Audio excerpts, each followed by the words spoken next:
All right, let's talk about the news because I feel like it's all over the place. Let's get to brass tacks first, and then we'll go to the crazy and insane patients at the end because it sort of sums up my day.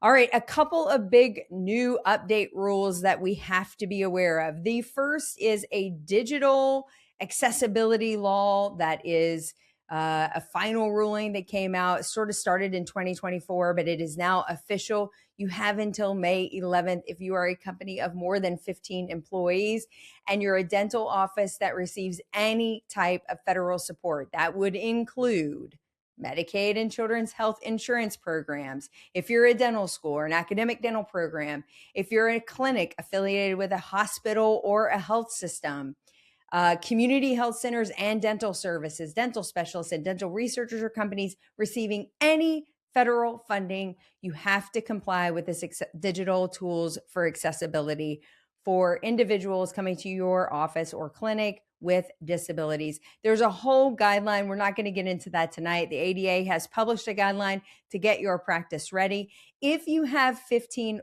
or less employees than 15, you have 1 full year for compliance. But if you're over 15 employees, you have until May 11th of 2026. We'll link the accessibility guide below in case you are just hearing about this for the first time.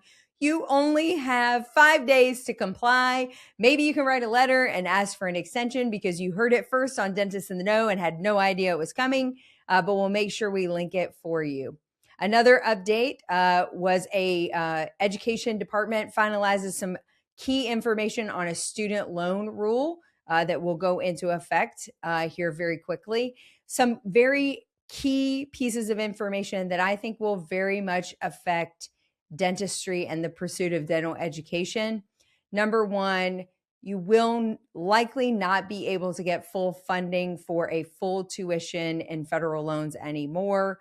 The hope is that this will keep some kind of gate limit on how high tuitions can go for different programs, because when you could just borrow for an infinite amount of money, there was no checks and balances. So a lot of this is to try to keep some of this repayment program activity in check. They're eliminating the Graduate Plus program, which could force more students to go to private loans with higher interest rates, and maybe fewer borrowers will qualify. I think it's just to kind of, the department is trying to keep the unchecked borrowing in control and trying to reduce some of the confusion of the different repayment options that are available in the system. They're also replacing existing income contingent repayment plans with new systems that could include a tiered standard plan and a repayment assistance plan, hopefully bringing some clarity and some transparency to these programs. So if you're not familiar with this, if you're thinking about going into dental school and you're concerned about the loans, if you're currently in dental school and unsure how this will impact you, there is a fact sheet also published on the ADA website. We'll again link that in the description and comments below so you can get access to that for additional information. In addition, this one's really near and dear to my heart.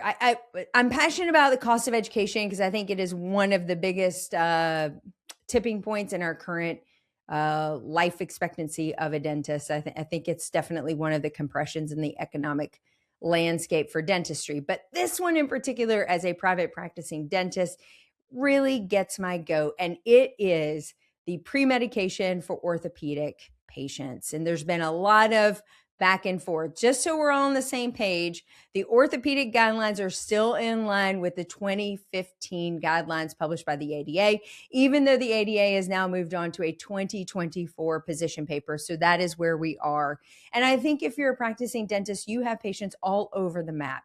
Some are requiring antibiotics for life. Some are requiring 6 months. Some are requiring 2 years. There's literally no standardization. There's another new, very consistent application that we're seeing from orthopedic surgeons. No dentistry of any kind, unless it's emergent, is to be performed 3 months before or 6 weeks before they go into surgery. And no, they cannot receive any dental care for 3 months after they have their orthopedic limb replacement, joint replacement, whatever. There's no scientific guideline that is making this rule. These are opinion-based statements. And I will say that again. These are opinion-based statements. They are not taking into account the compromising of the patient or how healthy that patient is before and after a procedure. They are treating everyone the same. And as you and I know, no patient is the same. They all bring to us unique sets of challenges and unique risk factors. So I'm really hoping that this new position paper being put out by the ADA may push the Orthopedic Association to start looking at their guidelines a little bit more closely. Because I will tell you this, it is not the risk of a dental cleaning for your joint replacement. It is the risk of unchecked oral disease that will fail any orthopedic joint replacement. Why?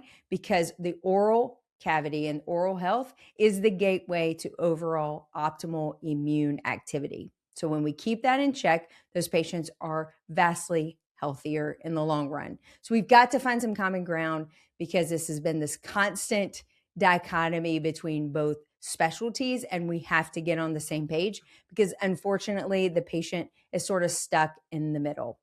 All right, last two stories. Actually, last story of the night. And this kind of goes with my day. Like, I feel like I was working in this clinic in Oregon when a lady came in and got very upset with the staff at an orthodontic office in Oregon, and then proceeded to just pull her pants down. Yep. In front of all the children, getting the little brackets changed out, their little wires tightened up. She just dropped trowel in front of them all. Ultimately, they escorted her off the property, but she did slap the orthodontist in the face on the way out the door just for fun, I guess. And then she was ultimately taken into custody. Now, this is an allegation of activity, although it seems like it'd be a hard one to make up. But this just is like a small snapshot into sometimes the crazy day in the life of working with the public. And with that, that's the news.